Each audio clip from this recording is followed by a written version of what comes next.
Thank you so much for joining us for today's Expo chat. And I have a very special guest with me. I have Carmel Churchill. And I know a lot of persons, when they think about travel, especially travel in Grand Bahama, they think about Carmel. But I don't think there's anybody else that's better to tell their story and about who they are than the person themselves. So, Carmel, just tell us a little bit about yourself and the work that you've been doing on the Grand Bahama tourism scene. Hi, Nikki. Oh, great. Thank you so much for this opportunity. I'm so glad to be Thank able to you. talk about my most favorite topic in the world, Grand Bahama Island. So for me, I don't know, I have trouble talking about myself. I, I'm actually a, a, well, I was born in 8 Mile Rock. Okay. We grew up in a small settlement called Seagrape. Mhm. And well, the settlement is 8 Mile Rock and in a small community called Seagrape. And we lived there until I was the age of 15, and then we moved into Freeport. And so, really and truly, I grew up during that period where we shoot marbles in the streets, ride our bicycles. We would walk to school, So, yeah, I would definitely say that I'm an island girl. I love Grand Bahama Island. I have spent, I would say, most of my life in the hospitality industry.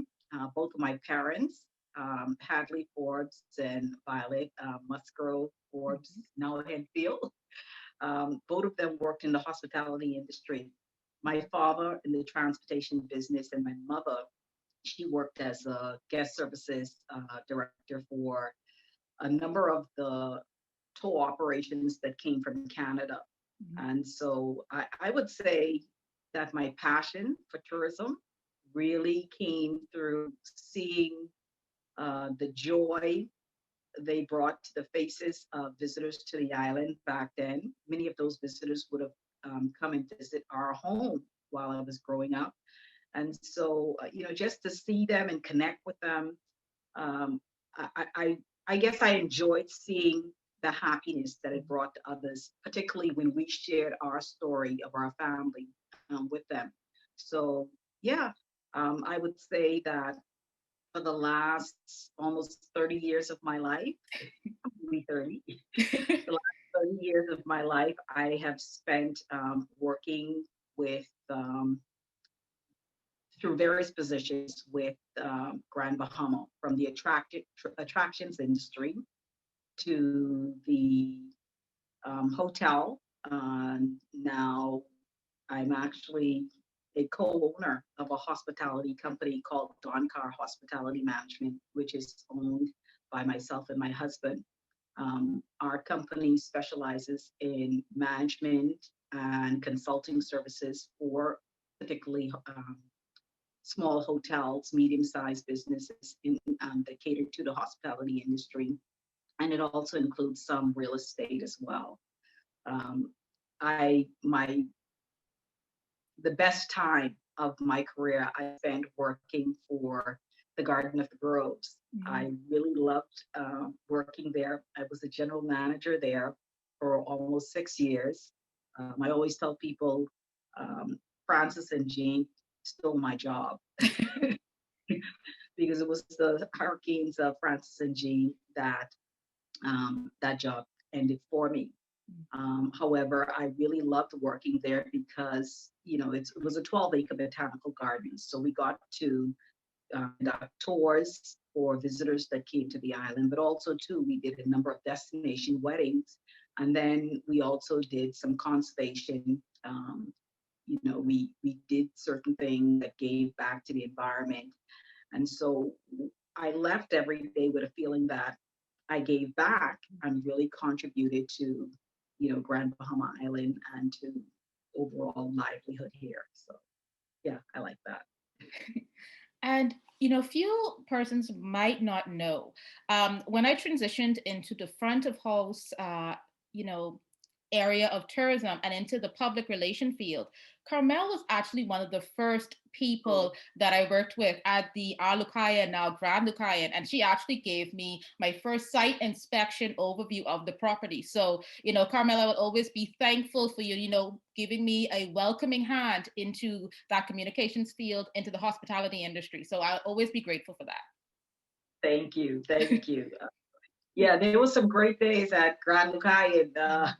Everyone said if you worked for Grand Lucayan before, you could work pretty much everywhere else after that. That is not an exaggeration. I'm sure we have stories that we can tell for days about working in the hotel. And one of the things that you're very good is telling those hospitality stories. And if people follow you on social media, they see these very enthusiastic posts, very energetic posts, and I just love that you bring that to the work that you do. Nikki, it's really about. I truly believe in Grand Bahama. I truly believe in what we have here.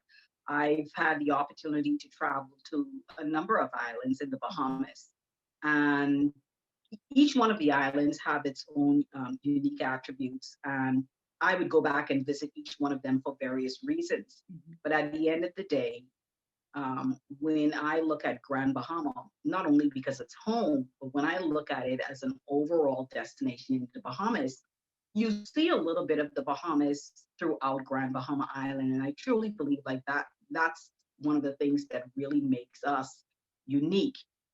It's unfortunate that we have not been able to tell that story more frequently. There is not a great awareness of that story of Grand Bahama Island, but certainly it is one that I believe that everyone should have an opportunity to experience. And when I say that, I say that because, Grand Bahama Island, one, we have the length, okay, 96 miles, okay, and it's stretched out from east to west and all of the little settlements in between. And so when you start looking at the most eastern end of Grand Bahama Island, you can truly see other islands in the Bahamas, such as your Abaco or maybe even Long Island or Andros, with all of the vast amount of vegetation, the mangroves, the pine forests that are there. And then you'll find the little quaint townships as you go and visit. And then you meet the island people. You could always tell, like when you visit the family islands, as soon as you arrive in town, they can see that you're someone new there, so they will come out and they will engage you. So we do have that bit of interaction in settlements like that. And then you would get a similar scene when you go to the western side of Grand Bahama Island. But in West End, they call it the capital of Freeport. um, you go down to West End and, quaint, sleepy fishing village. The people are just, they're happy. Honestly, they're happy. And, sometimes you have to, say to yourself, you go to West End, coming out of Freeport, and you'll say, oh, they could have done this differently or they could have done this better. But when you take a look at the people, they're very happy very much so. down there in West End. And and then when you start to look at the overall culinary experiences in that particular settlement, it really speaks to Bahamian hospitality. Mhm. Bahamians entertain by sharing their food. I think we'll find that with most cultures, but I think in West End, they have a very um, awesome way of doing that because, you know, traditionally you would go to West End for conch salad, Mhm. but there's nothing like the variations of conch salad that they make in West End. Yes. Yeah, you can get the pickled conch salad, you can get tropical conch salad, and then of course you can get your conch done all the traditional ways. Yes, And and I think then, you converted some people to the pickled conch salad when we were on our oh visit last year. yes, yes. Oh, it was, listen, I love it myself, Mhm, So typically when you take a look at what's on my social media, it's mhm, all the things I love mhm, about Grand Bahama Island. Not just the food experiences, but also the interactions. When you meet people like Tony Macaroni or Rudy Sawyer, who's out there doing birding tours and taking you through the settlements of East Grand Bahama, Mhm. you know, discovering the beaches of Grand Bahama. I mean, did you know that we have 43 named beaches on Grand Yes. Bahama Island? Yes, and You stunning know, beaches. yeah. So, Rudy Sawyer, he did a great job with that. And, and then going into small settlements like Smith's Point or Williamstown. And there's always a iconic person that is associated with those settlements. So that really brings it Mhm. all to life. So it's those types of experiences that I think is important, and more of those stories, that we can tell that have people, come back and visit Grand Bahama Island or come and visit for the first time. I can tell you, you will not be disappointed at all. Yes, because Particularly if you have me as your tour guide. yes, because even as a born and bred Grand Bahama native, there's always something that I'm always surprised by. One of the things that you often say is Grand Bahama is a family island with amenities, because I grew up picking dillies and sea grapes and sugar apples and living that island girl life. But you could always find fine dining options. You could always experience things. You could go to the supermarket and find, stuff that you can find in Nassau and Abaco, and have all of those experiences. So can you tell me a little bit about that diversity on the island? You touched on it a little bit, but just some of the attractions that people might be surprised when they come to Grand Bahama. So, in my early days of going on the road and sharing and talking about Grand Bahama Island, persons will say, "Oh, well, I want to have an island experience. I want to go where, the palm trees are swaying, the beautiful beaches. But you know what? I really can't give up my creature comforts." Mhm. And I would say to them, "Well, you know what? Grand Bahama is definitely the island that you want to go to." Mhm. And the reason, we can say that quite easily is because it does offer all of the diversity. Mhm. You can fly into Freeport International Airport, and when you fly into that airport, within 12 minutes, you can be at a four-star hotel property on the beach, with all of the amenities you can possibly think of. Not too far away from it, you're definitely looking at 4 and 5 star dining experiences. I mean, our chefs, have with all of their culinary experiences, they can, you know, prepare any type of food that you could possibly want while you're here. And then you can, within 20 minutes, 25 minutes, you can drive out of the city of Freeport, and you can be almost on a family island. Mhm. As a matter of fact, um, back in October, I I for my anniversary, my husband and I drove to West Grand Bahama, and we actually spent the night at Paradise Cove. Ooh. And Paradise Cove is in Deadman's Reef. Mhm. And so people were like, where are you? Some of them thought that I had flown off to a family island. And no, we drove out of the city of Freeport, down to Deadman's Reef. And, there's two beautiful little beach cottages there. We could snorkel all day long if we wanted to. We could kayak out there in the ocean. I mean, the sea life that was out there, I mean, was typical if I had gone to another island in the Bahamas. So you could still see all this sea life. The coral reefs that are out there is amazing. And so I think when people think about Freeport initially, with all the industrial parts of it, and the modern roads, they forget that there are parts of Grand Bahama Island that that is laid back and relaxed and very easy. Mhm. And one of the things, like I mentioned earlier, I love seeing the posts that you've been making on social media and staying connected with, not only Grand Bahamians, but, Bahamians around the country and visitors alike. I just want to ask, how important has staying connected with the world via social media been, not only for yourself, but the Grand Bahama Island and the tourism aspect as a whole? Nikia, this social media and virtual connections have been, I mean, for everyone, it's been the way to go. But again, this has been the one way that we've been able to replace boots on the ground. You know, whatever we traditionally, when we go out and tell the Grand Bahama story, Mhm. we would put boots on the ground. You know, we would fly to those various cities and host, various trade shows and various events where we tell the Grand Bahama story.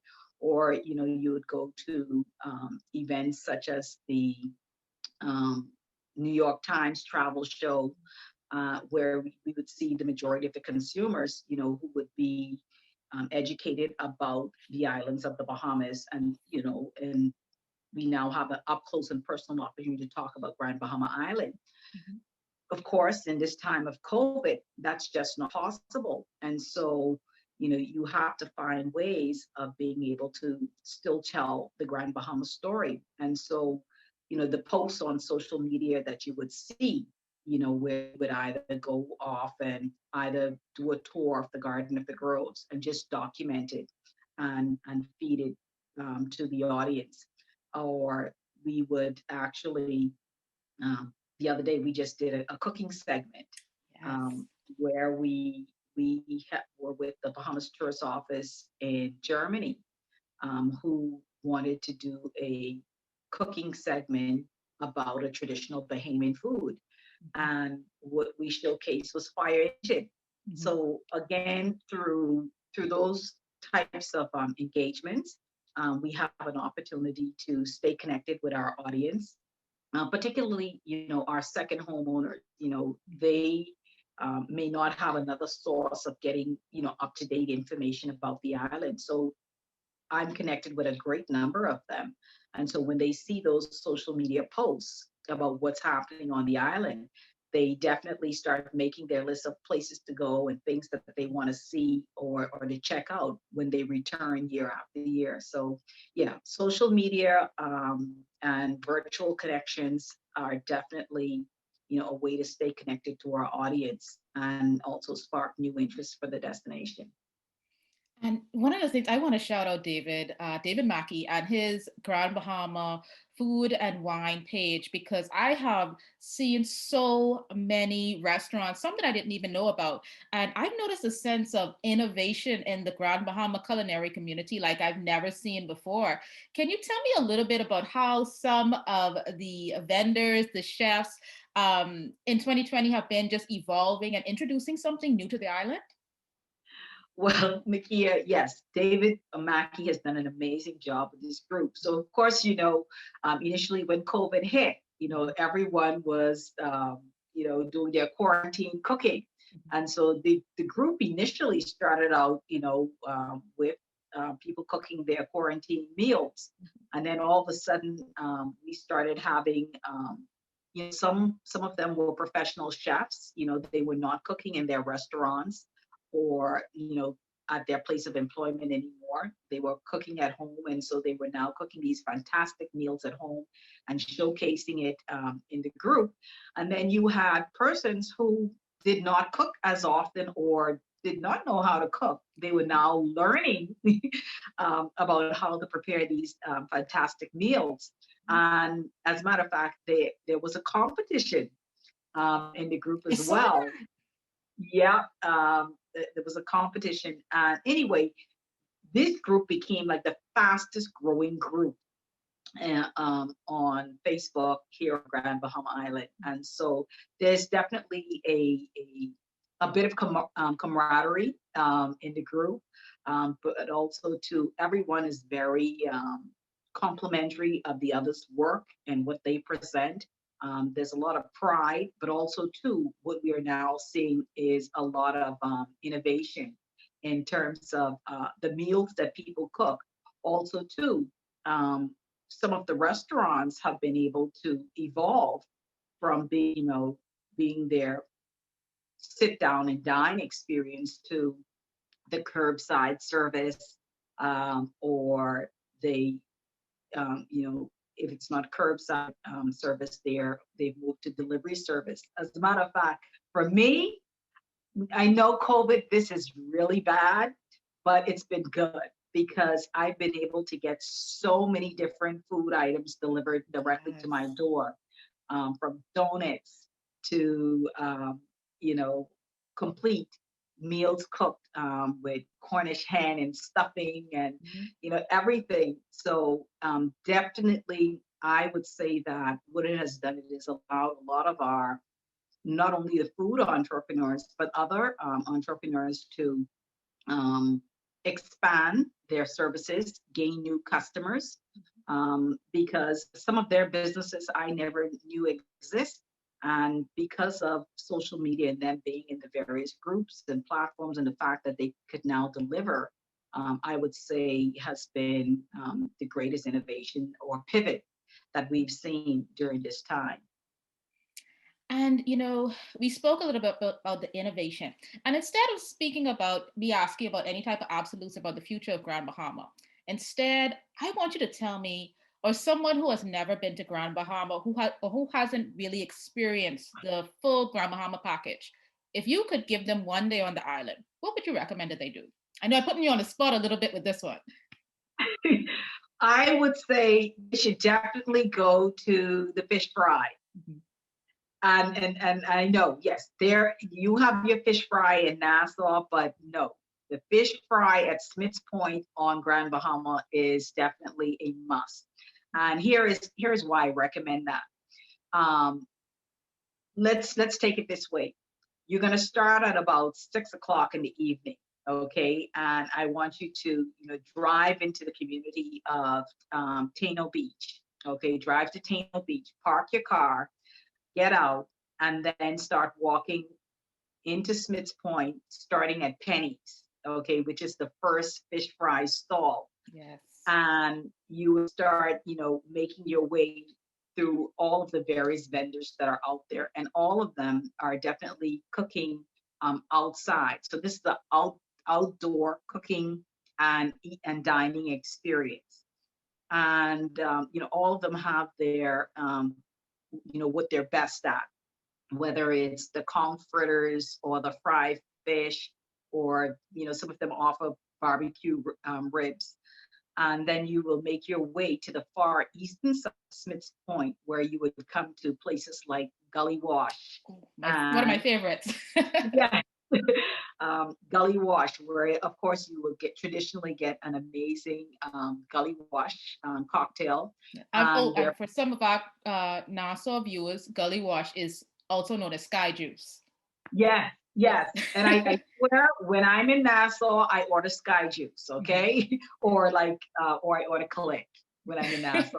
I had to learn when I first moved to New Providence. When I saw Sky Juice on the menu, I was like, "Oh, what is this? This sounds exotic." So when I got a glass of Gully Wash, I was very confused. Yeah, and then you would finally, yeah. So those, that's my recommendation, and then you'll finish off by being at Terry's at Smith's Point. So for those persons who are not familiar, there is actually a story about how fish fry got started. Mhm. The fish fry at Smith's Point is actually the first fish fry in the Bahamas. Okay, Wow. this is where it got started.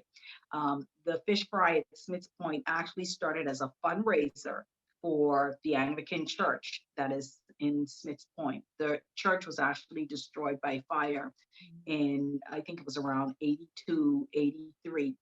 And the community came together and try to figure out, well, what we're going to do to rebuild the church. And so they decided on doing a fish fry. And so the question came up, well, what day are you going to host the fish fry?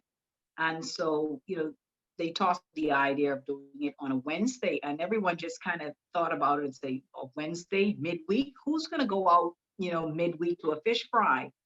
And so one of the things they wanted to avoid was competing with the other cookouts and fundraisers that will take place in the community on weekends. And so they say, look, let's try out Wednesdays. And if it doesn't work, we'll try something else. So anyway, they went ahead and started it. And it's been happening ever since. They raised the money they built the church. Actually, it's a beautiful church located there in Smiths Point. And the families, people just continue to come back to the community on Wednesdays, and it's still happening today. Yeah. And one of the beautiful things, even right next to Smith's Point, you have Tino Beach. You can go zip lining, you can go ATV riding. So there's so much stuff that you might not know about in Grand Bahama. Indeed. On this Tino Beach strip, you have Pirates Cove, which is the zip line and water park. Then you have right next door to it Stone Crab, which is an amazing restaurant on the beach. And then you have Tony Macaroni that is also on this strip as well. And then Smith's Point is right next to it. So in this one particular area, you have so much going on. And then, if Nakia would allow me to tell you just a little bit, if you happen to stay an additional day, you can't come for one day. Oh, no, you can't. You definitely have to have at least 3 days, okay? So you want to definitely visit the Garden of the Groves. You also want to visit, take a tour with Grand Bahama Nature Tours, where you can either go kayaking or take a jeep and go do a jeep safari. And then also through doing these tours, you have an opportunity to learn a little bit more about the history and culture about the island itself. One of the biggest things that's happening now is that persons are taking the ATV tours and riding up through the pine forest and actually ending up out at Owl's Hole, which is on the eastern side of the island. And Owl's Hole is like a big blue hole in the middle of the island. And it's about 30 feet deep, and people are actually, jumping off the cliff. So it's a bucket list item you definitely want to do, and jump into the Owl's Hole. You can also drive a little bit further east and visit the Lucayan National Park, where we have Ben's Cave, which has, cats are in this cave. We also have Gold Rock Beach, which is the official welcome mat for Grand Bahama Island. Gold Rock Beach at low tide is an amazing stretch of beach. And these beaches are unspoiled. They're untouched. We did have some, destruction to parts of these beaches during Dorian. However, with Mother Nature, she can be quite harsh. However, there are times when she changes and comes back pretty nice. So we are seeing, some of these beaches being restored just naturally. Also too, just in case, for those persons who don't know, one of the best bone fishing flats in the Bahamas is actually found on the north shore of Grand Bahama Island. So, bone fishing, is also a big, thing that you want to do. Uh, we also have in West End, Keith Cooper with West End College Tours, and he's doing these stingray experiences. I mean, it's great. You jump on a boat and take a 25-minute boat ride over to Sandy Key, and you get in the water, and Keith will give you an overall briefing of interacting with the stingrays. And these are just amazing experiences that you would never think about being on Grand Bahama. Most persons will say, well, being in Freeport. Well, see, that's the difference. Yeah, you've been to Freeport, but you haven't been to Grand Bahama Island. Exactly. Because Grand Bahama Island, when we say Grand Bahama Island, we're thinking about the entire island. It's all encompassing the east, the west, and Freeport Lucaya. Yeah, and I don't want us to get beat up. So I think we should mention when you're on your way down to West End, probably stop at a few of the stops on the front road, maybe get some chicken in the bag from N&A. There's so much to do. I'm so passionate about Grand Bahama. Oh, well, Nikki, see, you just gave yourself away. You're from West Grand Bahama. Yes. So if you're from the Freeport Lucaya area, you get your NNA chicken on the way back from West Yes. End. Okay. Because one of the great things about this NNA chicken is that you purchase it on your way coming back into Freeport. So it sits in the bag, and the drive into Freeport from NNA is about 20 minutes, 25 minutes. Yes. So it's marinating in the foil and in the brown paper bag.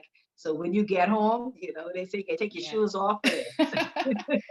I think these are the things I grew up on. NNA was a treat. You grew up with Westphalian bread. You grew up, picking the cocoa plums on the front road.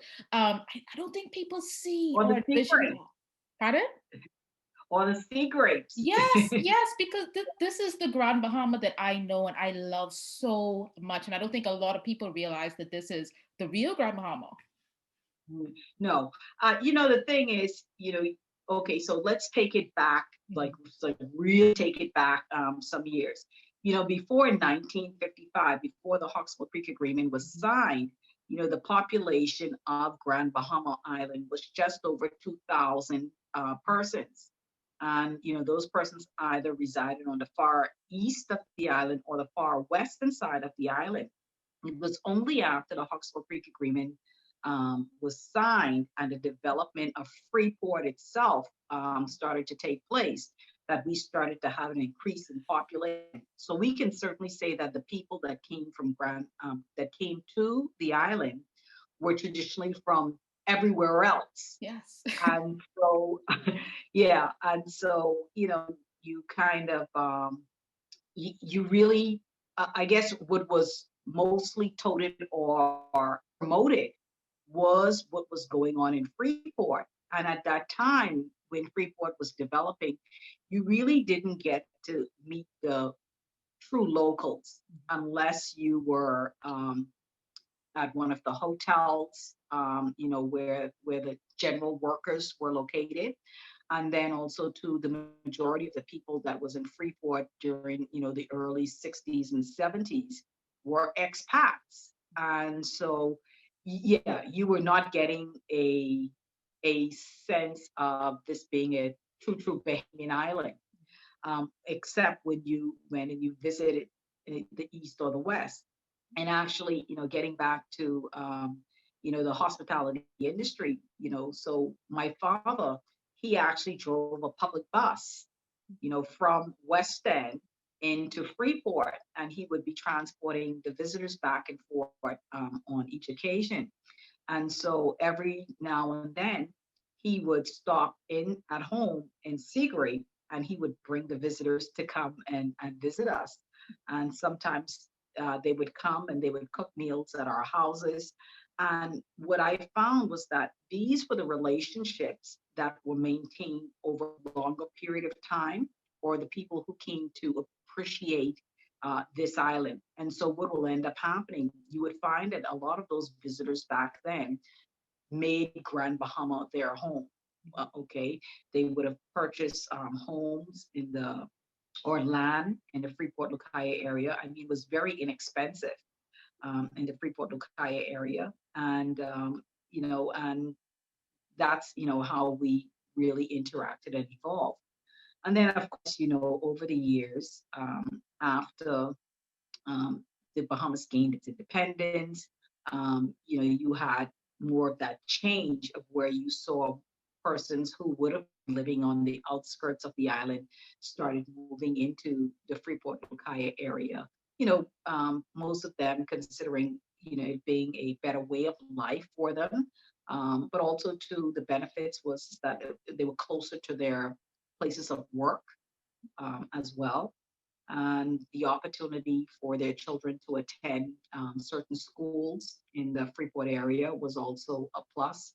So, you know, times have changed. And I really wish, when we talk about Grand Bahama Island or we talk about Freeport, it's not necessarily one or the other, but to have both of them together. There is no Grand Bahama without Freeport. There is no Freeport without Grand Bahama. And so I believe that for most of us, we have embraced the fact that, you know, embraced the fact of what Freeport brought to Grand Bahama Island, and Freeport, and the original, I would say, recipients or owners or caregivers of the Freeport area. They, they saw something here on this island, which is why they made their investment. And so they both have to work together to ensure Grand Bahama maintains its uniqueness. So um, I would not be one of those persons who would say do away with the Port Authority or Yeah. do away with the Hawksbill Creek Agreement, Mhm. but really appreciate it for what it was, and take the good parts of it and build on the success of that to see a better Grand Bahama going forward. And Carmel, you briefly touched on it. Grand Bahama is a very resilient island, and in not only 2020, but post story, and you've seen the island, regrouping, and coming together, and just adapting to everything that's been happening, and you've seen people evolve and change the way they do things. Overall, are you optimistic about not only just Grand Bahama and Grand Bahama travel and travel as a whole, but the future of Grand Bahama? I am because, again, just the other day we did a virtual real estate tour of Grand Bahama Island, and DevCo did a presentation where they have 70,000 acres of developable land um, in Freeport itself. And so when we look at travel um, today and how it's changing and how it's evolving, we're seeing that people are looking more for boutique type style hotel properties, or you see the Airbnbs or the VRBOs that are popping up, and I believe that there is opportunity to really build on that for Grand Bahama. I think there's going to be greater opportunities for Bahamians as entrepreneurs to, be a part of the new world of travel. I don't think that we need to refer to it so much as tourism, because I think when we use the word tourism, people look at it as big hotels, those types of experiences. But if we look at it overall as travel and visitors to Grand Bahama Island, I believe that the future can be bright and the opportunities are quite vast in that sense, because real estate and travel, they really go good together. I see for the future there are going to be a number of persons elsewhere in the world, doesn't necessarily have to be from the United States, but other persons elsewhere in the world that are looking for a change in where they live, and so Grand Bahama certainly has that opportunity to grow and be a part of it. I mean, you think about it, we have an infrastructure here in Grand Bahama today ready to plug in for a population of 250,000 people. Our population is just around 50,000. So we have room to grow. And also, too, when you think about, traveling to an island, even if you're going to build something, you have to put in all of your infrastructure. Well, Grand Bahama is an easy sell. That Has infrastructure is here. everything. It's ready to go. Mhm. So that's why I'm very optimistic about it. I believe with a very strategic and coordinated marketing approach, um, we can achieve that, and it's going to take both the private sector stakeholders of Grand Bahama Island, along with the government of the Bahamas, as well as the Grand Bahama Port Authority, all working together all working together to see a better Grand Bahama. So I'm pretty optimistic about that, and I plan to be very much a part of the new Grand Bahama once it evolves. Yes, and thank you so much, Carmel. I think I could sit down and talk about my hometown all day. So I think, and I thank you so much for taking the time out to be here with us today and share a little bit about the island, the future of Grand Bahama, and what persons can enjoy if they take a trip to this beautiful gem. I'm a bit biased, but this beautiful gem in the northern part of the Bahamas. Well, thank you so much for the opportunity again, Nakia. I hope that the information that I was able to share today will appeal to your viewers, and that it will spur them to take a trip to Grand Bahama Island.